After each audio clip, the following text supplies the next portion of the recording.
लोग ठंड में मर जाएंगे, कपड़े के बिना मर जाएंगे अगर चाइना और ये जो इंडिया और इस तरह की जो कंपनी से जो रीजनेबल कॉस्ट पे लेबर, चूंकि यहाँ पे सस्ता है, जो उनको गुड्स एंड प्रोडक्ट्स मिलते हैं। अजीज दोस्तों, बात इनकी बिल्कुल सही है। सुभान अल्लाह, इस खित्ते के एक एक चप्पे को मेरा सलाम। मैं हिंदुस्तान पूरा खित्ता। तो डोनाल्ड ट्रंप के लिए एक बड़े चैलेंजेस हैं आगे।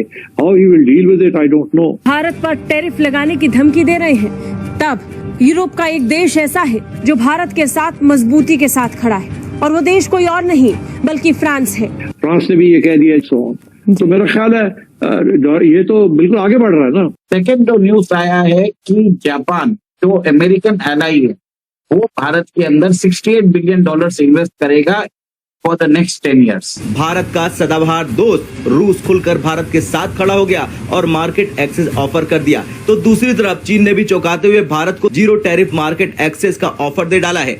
अब तीसरी न्यूज आ रही है कि साउथ कोरिया भी शायद ब्रिक्स ज्वाइन करना चाहता है, और डोनाल्ड ट्रंप ने किस तरीके से उन्हें साइडलाइन किया हुआ था, स्नब किया हुआ था, और बहुत गुस्सा है यूरोप के अंदर कि हमारे साथ ये सलूक हो रहा है। तो ठीक है, अगर इंडिपेंडेंस और सॉवरेनिटी और सेल्फ रेस्पेक्ट की अगर कीमत चुकानी पड़ती है, उसका मूल्य देना पड़ता है, तो मैं वो मूल्य देने के लिए तैयार हूं। भारतवर्ष के लोग, इन्होंने तो हमारे ऊपर तब भी सैंक्शन लगाया था जब हमने न्यूक्लियर विस्फोट किया था। इंडिया है वो ये डिमॉन्स्ट्रेट कर रहा है कि I have other partners as well, कि I am not relying on US exclusively. क्या हुआ मगर उससे? और जिसमें उन्होंने कि जैसे वो हमेशा से कहते आए हैं कि हम एक मल्टीलैटरल वर्ल्ड ऑर्डर पे बिलीव करते हैं। हम लाते हैं टॉक शोज और अनलिमिटेड एंटरटेनमेंट सिर्फ यूट्यूब पर। अगर आपने अभी तक हमारा चैनल सब्सक्राइब नहीं किया तो अभी सब्सक्राइब करें और बेल आइकॉन को क्लिक करके हमारी लेटेस्ट वीडियोस के बारे में अपडेट जानें। China, India and Russia seem to be speeding up with the latest events. इसलिए अगर यहाँ पे हम बात करें रशिया की, जिस तरह से रशिया इंडिया का साथ दे रहा है, ये बड़ा अमेजिंग है। देखें, ये होना चाहिए, दोस्ती का हक अदा कर रहा है। उसको फिक्र है कि ये जो बाकी भी सीज फायर्स उसने करवाए हैं ना, तो ये भी टूट सकते हैं, वो खुद कहता है। और बाय द वे, अगर आप डिटेल में जाए, ये बाकी सीज फायर जो कांगो और रवांडा है या अजरबैजान और क्या नाम है आर्मीनिया का है, ये सारे जो है ना दे फ्लफी। मेरा ख्याल है कि डोनाल्ड ट्रंप ये ना हो कि यूक्रेन में भी कामयाब ना हो और यहाँ भी कामयाब ना हो, तो बिल्कुल ही जैसे कहते हैं बढ़ जाएगा। ऐसा है कि वेस्ट जो है वो हमेशा से आरजू जी वो भारत को एक निगेटिव उसमें दिखाता रहा है। ये तो हालत हुआ करते थे, ये बहुत दूर की बात नहीं है। West has an ego problem, West has an superiority complex problem. तो ठीक है, वो रशिया को कैसे ट्रीट कर रहे हैं, चाइना को कैसे ट्रीट कर रहे हैं, हमें नहीं पता। तो हमने तो आपसे नहीं कहा कि भाई हमारे और चाइना के रिश्ते अच्छे नहीं है, आप चाइना से दोस्ती मत करो। क्या वेस्ट ने अपना सप्लाई सिस्टम रोक दिया? वेस्ट की जो कॉस्ट ऑफ लिविंग है आरजू जी, लोग ठंड में मर जाएंगे, कपड़े के बिना मर जाएंगे अगर चाइना और ये जो इंडिया और इस तरह की जो कंपनी से जो रीजनेबल कॉस्ट पे लेबर, चूंकि यहाँ पे सस्ता है, जो उनको गुड्स एंड प्रोडक्ट्स मिलते हैं। West is being ungrateful. हमें पता है कि उनकी कॉस्ट ऑफ लिविंग क्या है, और उस कॉस्ट ऑफ लिविंग को सस्टेनेबल हम बनाते हैं, क्योंकि हम अपने यहाँ से प्रोड्यूस करते हैं ये गुड्स, क्योंकि हमारे यहाँ पे रीजनेबल जो है वो लेबर है, और तब आपको वो सस्ते मिल जाता है। आज आप हमें कहाँ आंखें दिखा रहे? आप बंद कर दो जरा चाइना से गुड्स लेना, आप रशिया से गैस लेते रहो, क्योंकि आपके यहाँ पे ठंड में लोग मर जाएंगे। आपको भी पता, आप यूरोप गई हैं, कि अगर वहां पे गैस बंद हो जाए तो जो उनका विंटर होता है वो वहां के लोग सह नहीं पाएंगे, क्योंकि अब तो उनकी आदत हो गई है कई जनरेशन से। तो अब हम अपने लोगों को पेट्रोल जो है यहाँ पे अपनी फैक्ट्रियां बंद कर दें, हम अपने गुड्स का कॉस्ट बढ़ा लें। क्यों? क्योंकि रशिया ने यूक्रेन के ऊपर लड़ाई कर ली। क्या किया अमेरिका ने? किसने अमेरिका के ऊपर सैंक्शन लगाया जब अमेरिका अफगानिस्तान में अटैक किया? किसने अमेरिका के ऊपर सैंक्शन लगाया जब अमेरिका ने इराक पे अटैक किया? किसने अमेरिका के ऊपर सैंक्शन लगाया जब अमेरिका ने वियतनाम पे अटैक किया? किसने अमेरिका के ऊपर सैंक्शन लगाया जब वो कोरिया के ऊपर चल बैठे थे? किसने अमेरिका के ऊपर सैंक्शन लगाया जब उन्होंने अभी निकारागुआ में प्रॉब्लम क्रिएट करने की कोशिश की? अफगानिस्तान में भी सर, अफगानिस्तान की ईंट से ईंट बजा दी। तो कौन उनके ऊपर सैंक्शन लगा रहा था? आप तो हमको बुलाते थे वॉर ऑन टेरर में, अफगानिस्तान में आ जाओ, हम नहीं गए।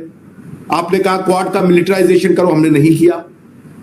तो ठीक है, अगर इंडिपेंडेंस और सॉवरेनिटी और सेल्फ रेस्पेक्ट कि अगर कीमत चुकानी पड़ती है, उसका मूल्य देना पड़ता है, तो मैं वो मूल्य देने के लिए तैयार हूं। भारतवर्ष के लोग, इन्होंने तो हमारे ऊपर तब भी सैंक्शन लगाया था जब हमने न्यूक्लियर विस्फोट किया था।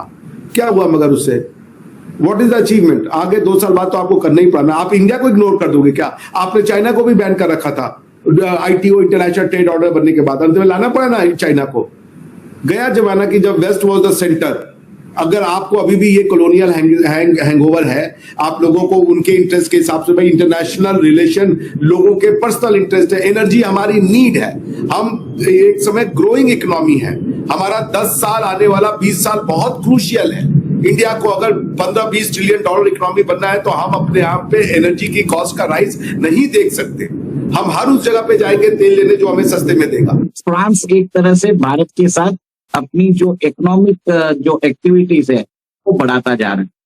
सेकेंड जो न्यूज आया है कि जापान जो अमेरिकन एलाई है वो भारत के अंदर $68 बिलियन इन्वेस्ट करेगा फॉर द नेक्स्ट 10 years, जिसमें बताया जाता है कि प्रधानमंत्री मोदी जी अगस्त 29 से अगस्त 31 जापान की दौरे में जाने वाले हैं। और बताया जाता है कि जापान हमको एक अपना खुद का 6th जनरेशन फाइटर इंजन देने को तैयार है। जो जी का इंजन के लिए जो नाटक कर रहा है अमेरिका हमारे लिए, जी F-04 और F-414, उससे बहुत बेहतर इंजन है। वो जो इंजन है उसकी जो कैपेसिटी है 108 या 110 kN। जापान का जो इंजन है 196 kN का इंजन है। और जापान ने बोल दिया कि भारत को टेक्नोलॉजिकल ट्रांसफर भी देने को तैयार है, भारत को पूरा मतलब सपोर्ट भी करेगा, भारत के हिसाब से कस्टमाइज भी कर देगा। अब तीसरी न्यूज आ रही है कि साउथ कोरिया भी शायद ब्रिक्स ज्वाइन करना चाहता है। देखिए ये न्यूज तो 1 साल पुरानी है, बट अब क्या हुआ है, 5-6 दिन पहले साउथ कोरिया के फॉरेन मिनिस्टर भारत आए थे और उन्होंने हमारे जो एक्सटर्नल अफेयर्स मिनिस्टर है एस जयशंकर से बात की है। कहीं ना कहीं ये जो तीनों एलाइज है एक तरह से अमेरिकन एलाइज है और अब हमें अमेरिकन एलाइज का सपोर्ट मिलता जा रहा है। If anyone who deserves Nobel Peace Prize, Arzoo ji, उनका नाम है प्रधानमंत्री मोदी। न्यूक्लियर वॉर रोकने का क्रेडिट। अरे क्या बात कर रहे हैं, हमारे ऊपर उन्होंने 11 अटैक किए मोदी जी ने, आप उन्हें पीस प्राइज देना चाह रहे हैं, नोबेल पीस प्राइज। अमेरिका की सुपर पावर किस चीज में है? मैं ये मानता हूं अमेरिका एक पावर है, बट सुपर पावर है अब नहीं है। अमेरिका हमसे बड़ा पावर है, मैं ये मानता हूं।